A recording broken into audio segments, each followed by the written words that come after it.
JNTUH వచ్చేసరికి కొత్త regulation introduce చేసింది.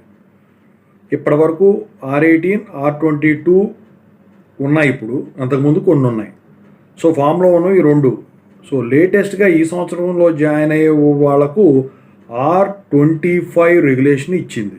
మరి R25 రెగ్యులేషన్లో ఎటువంటి బెనిఫిట్స్ ఇచ్చారు, ఎన్ని క్రెడిట్స్కి వీళ్ళు రిజిస్టర్ కావాలి, వీటి గురించి చెప్తాను. ముందుగా అయితే ఇంతవరకు ఈ ఛానల్ సబ్స్క్రైబ్ చేసుకుని వాళ్ళు సబ్స్క్రైబ్ చేసుకొని ఈ వీడియోని లైక్ చేసి షేర్ చేయండి. మీకు ఏమైనా డౌట్స్ ఉంటే కాల్ మీ 4 ద్వారా కాల్ చేయండి. ఇక తెలుగు ఇంజనీరింగ్ ఎడ్యుకేషన్ టెలిగ్రామ్ ఛానల్లో జాయిన్ అవ్వండి.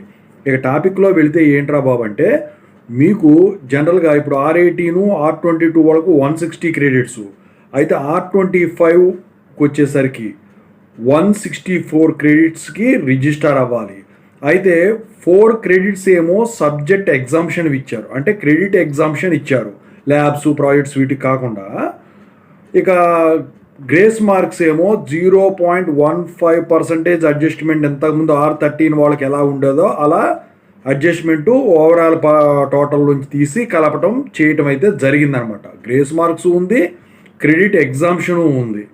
మొత్తానికి ఈ రెండు బెనిఫిట్స్ని అయితే ఇంట్రడ్యూస్ చేశారు. అంటే 164 క్రెడిట్స్కి రిజిస్టర్ అయితే 160 క్రెడిట్స్ తెచ్చుకుంటే సరిపోతుంది అనమాట. అయితే ఇందుట్లో R16, R13, ఈ R25కు డిఫరెన్స్ ఏంట్రా బాబు అంటే, R25లో కంప్యూటర్ బేస్డ్ టెస్ట్ అంటే CBT ఎగ్జామ్స్ కూడా ఇంట్రడ్యూస్ చేయడం అయితే వీళ్ళు జరిగిందనమాట. అంటే రెండు సందర్భాల్లో, ఒకటి విద్యార్థి కనుక ఈ మిడ్ ఇంటర్నల్స్ కనుక ఆబ్సెంట్ అయినా, ఒంట్లో బాగోకపోవటం, వ్యాలిడ్ రీజన్ గురించి.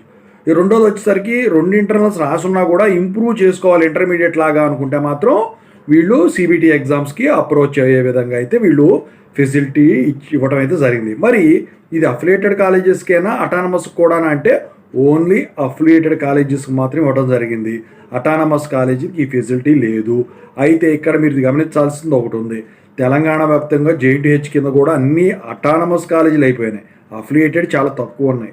ఏపీలో చూసుకున్నా అంతే ఉంది. సో ఇట్లాంటి సందర్భంలో తక్కువ 1-2 చోట్ల ఎక్కడన్నా అఫిలియేటెడ్ ఉంటే వాళ్ళకి బెనిఫిట్ వర్తిస్తుంది.